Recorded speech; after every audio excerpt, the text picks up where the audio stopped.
Om Swastiastu, Assalamualaikum warahmatullahi wabarakatuh, Shalom, Namo Buddhaya, salam kebajikan dan salam sejahtera untuk kita semua. Perkenalkan kami dari kelompok SGD A7 yang kali ini akan mempresentasikan hasil studi proyek kami yang berjudul High Altitude Physiology.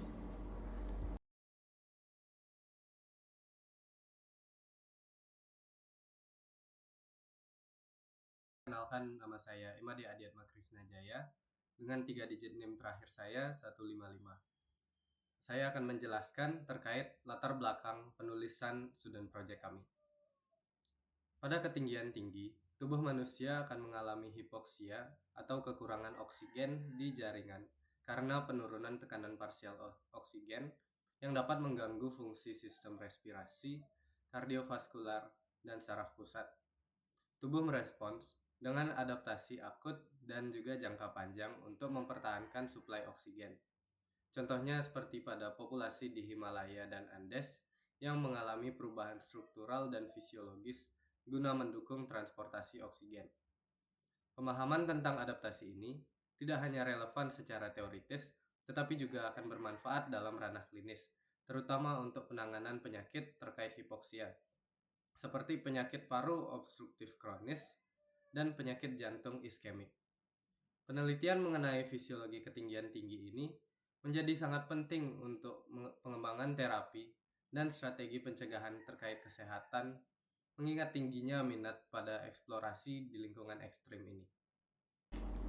Baik, perkenalkan nama saya Imade Daran Marlon Gunawan dengan 3 digit NIM terakhir saya 151. Di sini saya akan menjelaskan mengenai rumusan masalah terkait studi proyek yang kami angkat, yaitu High Altitude Physiology. Yang pertama, bagaimana hipoksia pada ketinggian tinggi mempengaruhi sistem respirasi, kardiovaskular, dan sistem saraf pusat manusia.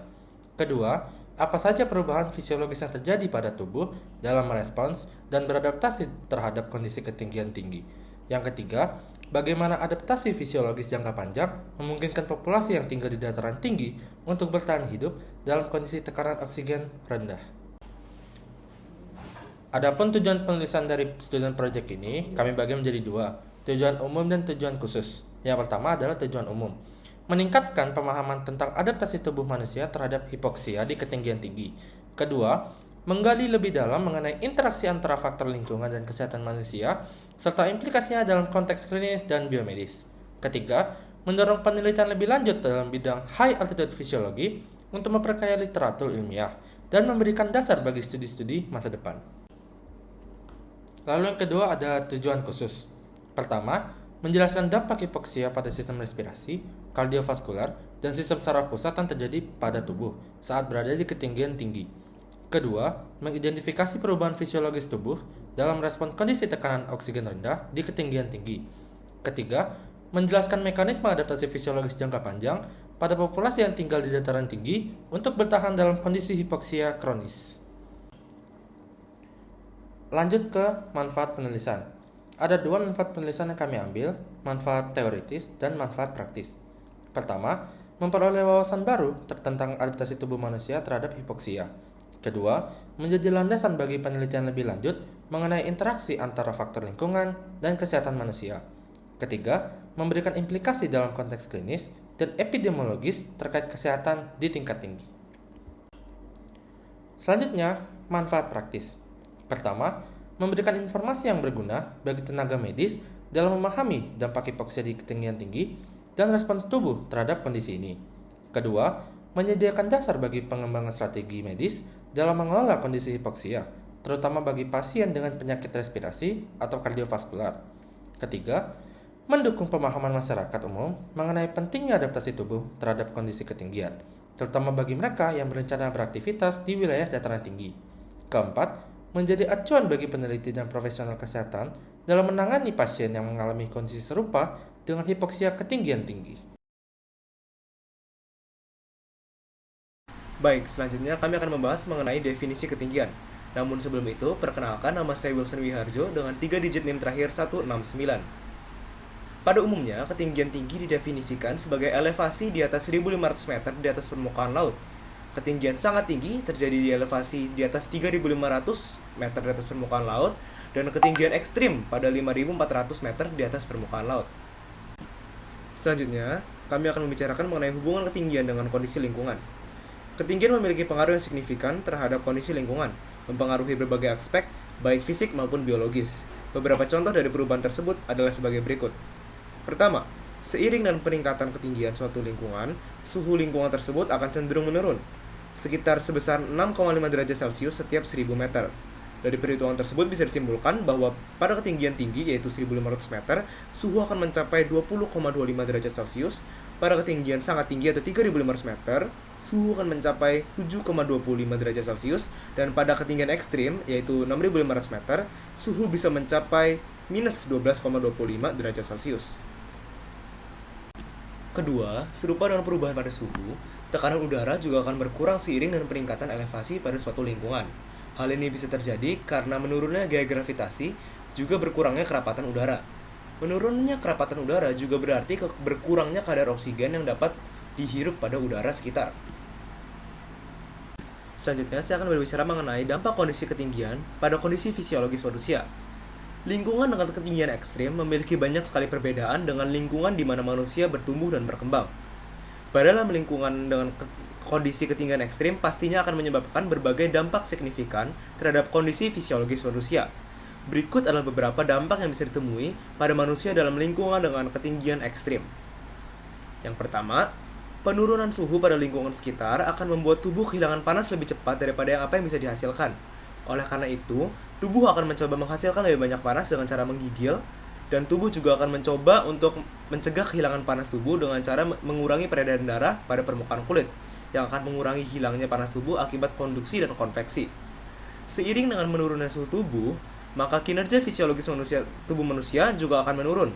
Dan jika suhu tubuh menurun di bawah 35 derajat Celcius, maka tubuh akan memasuki kondisi hipotermia dan akan mengalami dampak fisiologis yang lebih ekstrim.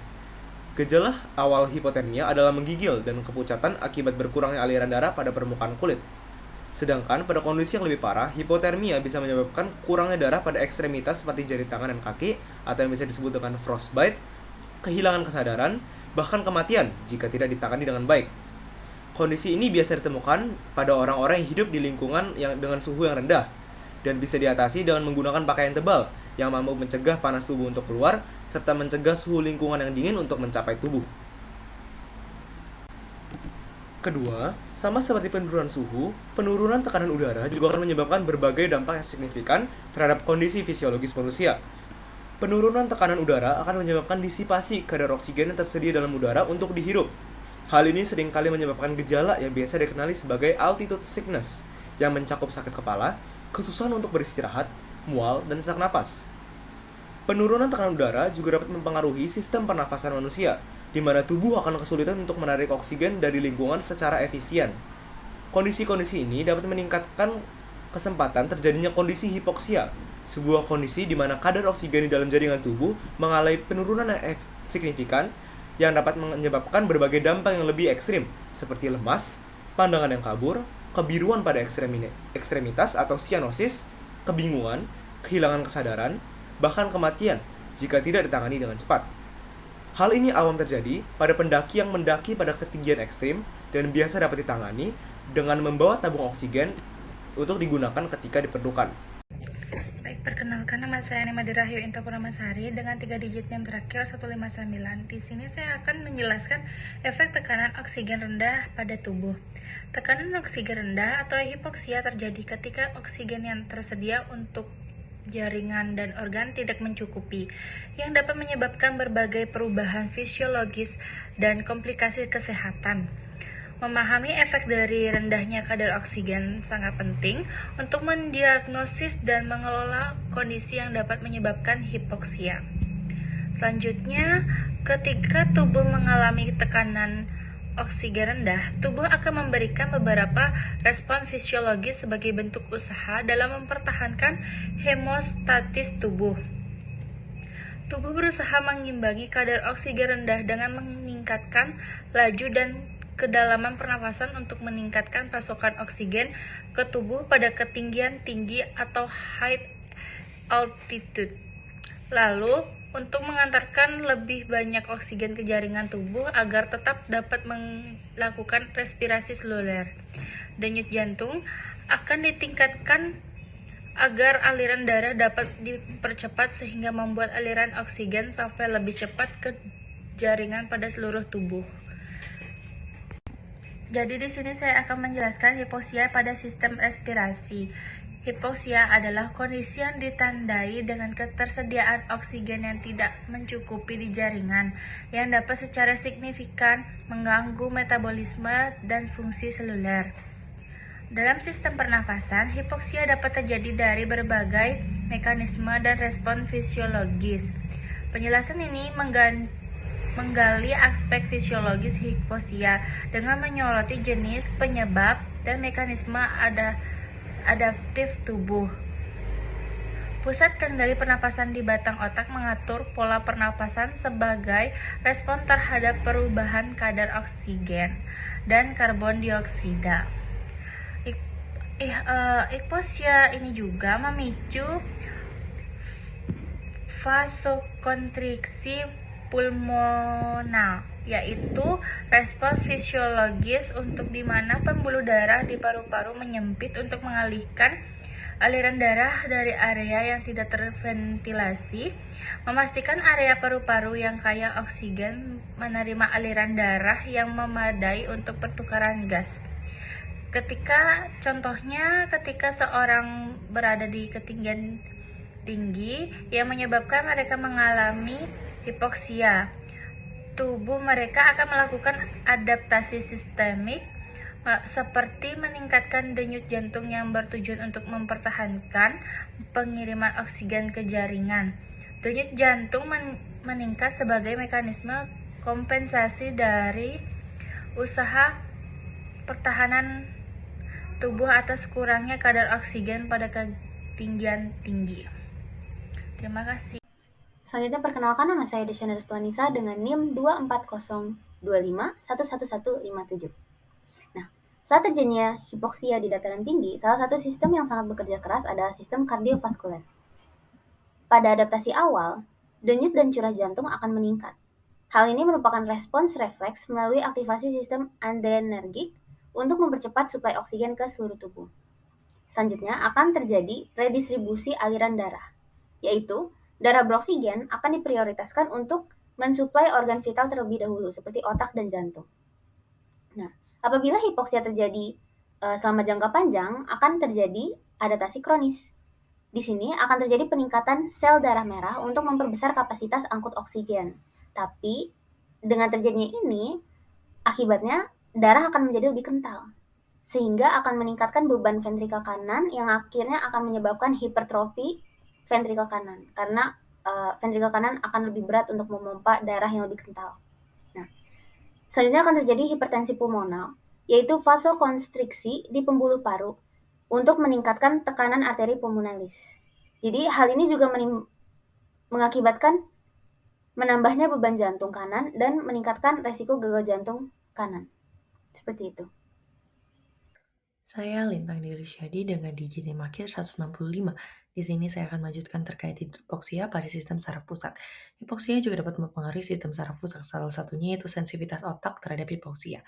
Otak memerlukan banyak sekali oksigen untuk produksi ATP. Kekurangan oksigen dapat mengganggu fungsi saraf otak seperti menurunnya kemampuan kognitif serta daya ingat. Kerusakan neuron juga dapat diakibatkan oleh hipoksia berat karena kerusakan neuron terjadi akibat terjadinya nekrosis yang diakibatkan oleh hipoksia pada bagian hipokampus dan korteks prefrontalis terutamanya. Selanjutnya itu ada stres oksidatif, yang dimana hipoksia dapat meningkatkan radikal bebas yang merusak sel-sel otak melalui peroksidasi lipid. Selanjutnya juga ketidakseimbangan neurotransmitter dan juga adaptasi tubuh terhadap lingkungannya. Baik, perkenalkan, saya Yosua Kelvin Yamebale dengan 3 digit terakhir NIM saya 161. Selanjutnya saya akan menjelaskan atau membahas tentang perubahan fisiologis tubuh yang terjadi saat berada di ketinggian tinggi. Ketinggian tinggi memicu kondisi hipoksia yang merupakan tantangan bagi tubuh untuk beradaptasi dengan kadar oksigen yang rendah. Adaptasi ini melibatkan serangkaian respons kompleks di beberapa sistem utama tubuh, termasuk sistem respirasi, kardiovaskular, hematologi, dan metabolisme. Proses adaptasi ini dibagi menjadi 3 fase utama, yaitu yang pertama fase respons akut, di mana tubuh secara langsung meningkatkan pasokan oksigen ke jaringan dengan cara meningkatkan frekuensi napas. Fase kedua adalah adaptasi jangka menengah, melibatkan perubahan dalam transportasi oksigen. Di sini tubuh mengatur fungsi sirkulasi darah dan mendistribusikan oksigen ke organ vital yang membutuhkannya. Yang terakhir adalah adaptasi jangka panjang. Dalam fase ini terjadi perubahan komposisi darah dan pola metabolisme untuk memaksimalkan penggunaan oksigen yang tersedia. Menariknya, pada populasi yang telah lama tinggal di dataran tinggi seperti masyarakat di pegunungan Andes dan Tibet, terdapat bukti adanya adaptasi genetik yang memperkuat kemampuan tubuh mereka dalam menghadapi kondisi hipoksia atau menghadapi hipoksia kronis. Adaptasi ini menunjukkan bahwa selain respons fisiologis, aspek genetik juga sangat berperan dalam kelangsungan hidup di ketinggian. Baik, selanjutnya saya akan menjelaskan tentang perubahan pada sistem respirasi. Pada ketinggian tinggi, tekanan parsial oksigen di udara menurun, yang memicu kondisi hipoksia. Untuk mengatasi situasi ini, tubuh kita meningkatkan ventilasi pulmonal atau yang dikenal dengan hiperventilasi. Dalam beberapa detik setelah mencapai ketinggian, ventilasi bisa meningkat hingga 1,6 kali lipat dari normal.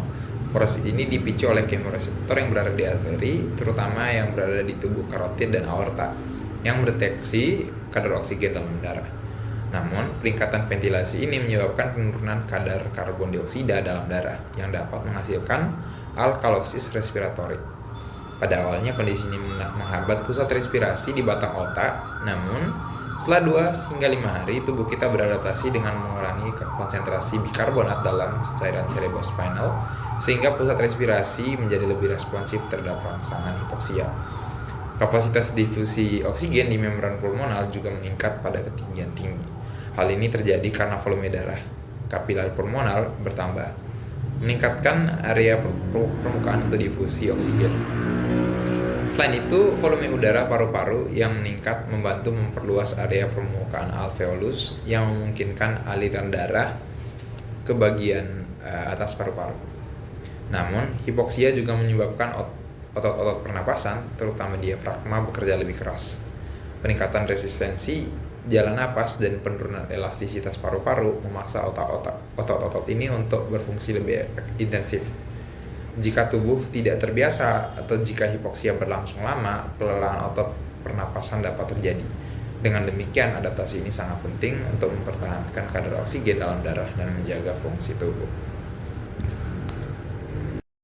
Perkenalkan, saya Fatimah Nurlaina dengan NIM 24025111147. Saya akan menjelaskan mengenai perubahan sistem kardiovaskular dalam kondisi hipoksia dan atau anoksia. Terdapat beberapa poin yang sudah saya rangkum. Yang pertama, penyesuaian curah jantung. Terdapat 2 kondisi, yaitu ketika curah jantung meningkat, peningkatan detak jantung mendukung sirkulasi oksigen ke organ penting seperti otak dan jantung. Dan ada juga penurunan detak jantung pada saat hipoksia berlangsung berlangsung lama, yaitu detak jantung dapat melambat untuk menghemat energi dan menurunkan beban kerja jantung. Kemudian poin yang kedua yaitu adaptasi biokimia awal pada hipoksia ringan. Hipoksia ringan merangsang glikolisis dan produksi 2,3 difosfogliserat yang menurunkan afinitas oksigen hemoglobin dan memaksimalkan efisiensi pengangkutan oksigen. Kemudian yang poin ketiga yaitu respons pembuluh darah terhadap hipoksia. Yang pertama ada vasokonstriksi paru, yaitu ketika ia mengarahkan aliran darah ke area paru-paru dengan oksigen lebih tinggi untuk pertukaran gas yang lebih optimal. Kemudian vasokonstriksi sistem, yaitu ketika pembuluh darah di area non-esensial berkontraksi, mengarahkan darah kaya oksigen ke organ-organ vital seperti otak dan jantung. Kemudian yang terakhir itu adaptasi kardiovaskular pada paparan hipoksia kronis. Terdapat 2, yaitu yang pertama peningkatan produksi sel darah merah, dan yang kedua yaitu produksi 2,3 difosfogliserat yang memudahkan pelepasan oksigen dari hemoglobin ke jaringan. Sehingga hal-hal tersebut atau adaptasi-adaptasi tersebut merupakan mekanisme tubuh untuk menjaga fungsi seluler dan homeostasis meskipun dalam kondisi oksigen terbatas. Terima kasih. Baik, perkenalkan nama saya Mada Elvin, Peranan Sistem Suara dengan NIM 24025111167. Di sini saya akan menjelaskan tentang hematologi dari high altitude. Pada ketinggian yang tinggi, tubuh manusia harus beradaptasi dengan lingkungan yang memiliki tekanan parsial oksigen yang lebih rendah. Adaptasi ini sangat penting untuk mempertahankan oksigenasi jaringan, di mana salah satu respon utama terhadap kondisi ini adalah peningkatan produksi sel darah merah yaitu eritrosit melalui proses eritropoiesis.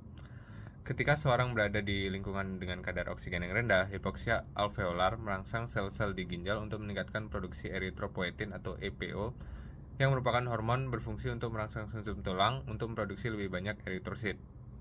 Proses ini biasanya berlangsung selama beberapa minggu, di mana tubuh secara bertahap meningkatkan jumlah sel darah merah untuk meningkatkan kapasitas pengangkutan oksigen dalam darah. Selanjutnya ada perubahan kemampuan mengangkut oksigen. Hipoksia yang terjadi di ketinggian tinggi menyebabkan rangsangan pada kemoreseptor perifer, terutama yang terletak di arteri karatus dan aorta. Rangsangan ini memicu hiperventilasi, yaitu peningkatan frekuensi dan kedalaman pernafasan, yang bertujuan untuk meningkatkan asupan oksigen.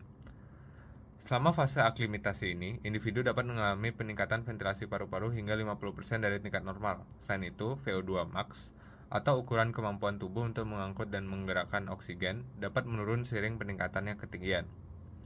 Penurunan ini diperkirakan sekitar 10% pada ketinggian 2.500 meter, 25% pada 4.000 meter, dan mencapai hingga 65% pada ketinggian ekstrim seperti 8.000 meter. Adaptasi ini menunjukkan bahwa meskipun ada penurunan kapasitas aerobik, tubuh tetap berusaha untuk memaksimalkan penggunaan oksigen yang tersedia. Baik, selanjutnya adalah perubahan komposisi darah. Produksi eritrosit yang meningkat sebagai respon terhadap hipoksia juga mempengaruhi komposisi darah secara keseluruhan. Peningkatan kadar hemoglobin dalam plasma menjadi salah satu indikator utama dari adaptasi ini, di mana dalam konteks penyimpanan darah, kadar hemoglobin dapat terjaga akibat lisis sel darah merah. Namun pada high altitude, peningkatan kadar hemoglobin berlebih dibandingkan dengan kerusakan sel merupakan hasil dari respon adaptif tubuh terhadap hipoksia. Selanjutnya ada mekanisme penting, yaitu pergeseran kurva disosiasi hemoglobin dan oksigen ke kiri akibat alkalosis respiratorik yang terjadi akibat hiperventilasi. Hal ini meningkatkan afinitas hemoglobin terhadap oksigen sehingga saturasi arteri oksigen dapat tetap tinggi meskipun kondisi jaringan masih mengalami hipoksia. Aklimatasi juga berperan dalam meningkatkan jumlah oksigen yang dihantarkan per unit volume darah yang sangat penting dalam mempertahankan performa fisik di ketinggian. Oke, perkenalkan nama saya adalah Pekin Anggara dengan NIM saya 24025111149. Jadi pada kesempatan kali ini saya akan menjelaskan dampak hal itu terhadap metabolisme tubuh. Jadi seperti yang sudah dijelaskan oleh teman-teman saya sebelumnya, hal itu memberikan dampak terhadap sistem sirkulasi dan respirasi tubuh manusia. Namun selain itu, hal itu juga memberikan dampak terhadap metabolisme tubuh. Jadi seperti yang sudah dijelaskan oleh teman-teman saya juga, hal itu menyebabkan adanya hipoxia atau kekurangan oksigen pada jaringan tubuh manusia. Hipoxia ini menyebabkan munculnya stres hormonal dari tubuh manusia, di mana tubuh manusia mengeluarkan hormon leptin. Hormon leptin ini menurunkan apetit atau nafsu makan manusia. Namun, batas metabolik rate pada tubuh manusia itu justru mengalami peningkatan dikarenakan adanya aktivitas yang dilakukan oleh tubuh untuk beradaptasi di high altitude, seperti melakukan respirasi yang lebih besar, memproduksi sel-sel darah merah lebih banyak, dan menciptakan panas karena dikarenakan lingkungan high altitude yang cukup dingin. Dan hal ini tentu menyebabkan adanya energi balance yang negatif di tubuh manusia, seperti yang juga bisa dilihat di grafik yang sudah ada, yaitu pengaruh hipoksia terhadap metabolisme tubuh. Pertama adalah exposure to hipoksia menyebabkan adanya energi expenditure atau pengeluaran energi yang meningkat, sedangkan energi intake atau energi yang dikonsumsi justru menurun. Hal ini menyebabkan adanya energi balance yang negatif dan menyebabkan penurunan berat badan pada tubuh manusia. Selain itu, hal itu juga menyebabkan adanya peningkatan konsentrasi asam laktat di tubuh manusia, di mana ini disebabkan oleh tubuh manusia melakukan respirasi anaerobik dalam melakukan aktivitas tertentu untuk menyesuaikan dengan lingkungan high altitude yang minim akan oksigen. Sekian dari saya serahkan kepada teman saya. Perkenalkan, nama saya Dia Gracinta dan Selahi dengan NIM 24051111171. Saya akan menjelaskan poin 2.4 mengenai adaptasi fisiologis jangka panjang terhadap ketinggian. Ketika seseorang tinggal di daerah tinggi, tubuh mereka mengalami perubahan untuk meningkatkan efisiensi penggunaan oksigen. Kemudian pada poin 2.4.1 mengenai adaptasi genetik populasi dataran tinggi. Yang pertama adalah variasi genetik spesifik.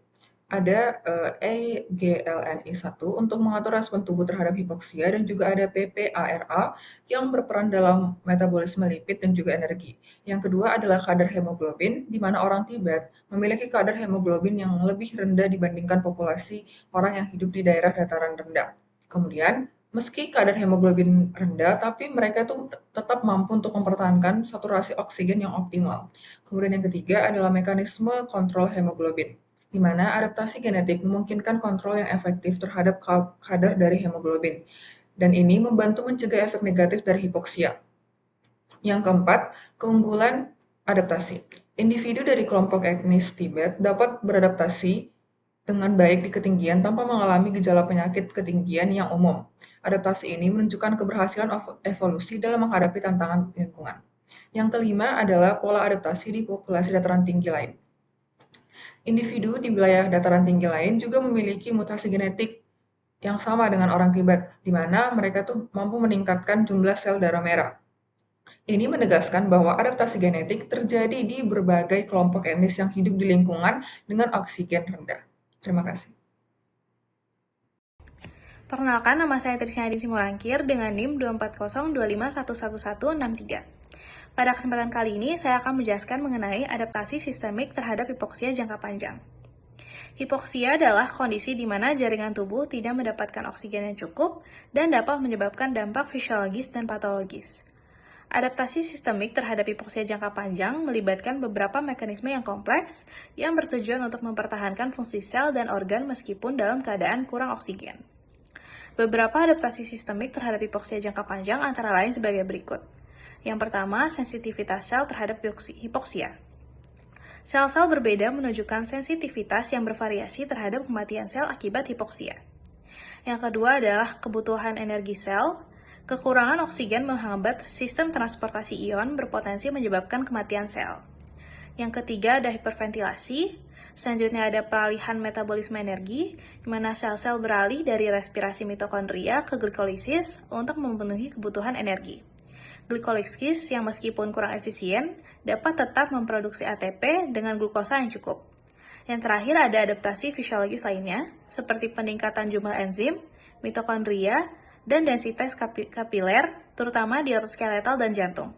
Selanjutnya ada peralihan dari metabolisme aerobik ke anaerobik, dan peningkatan vaskularisasi. Sekian dari saya, terima kasih.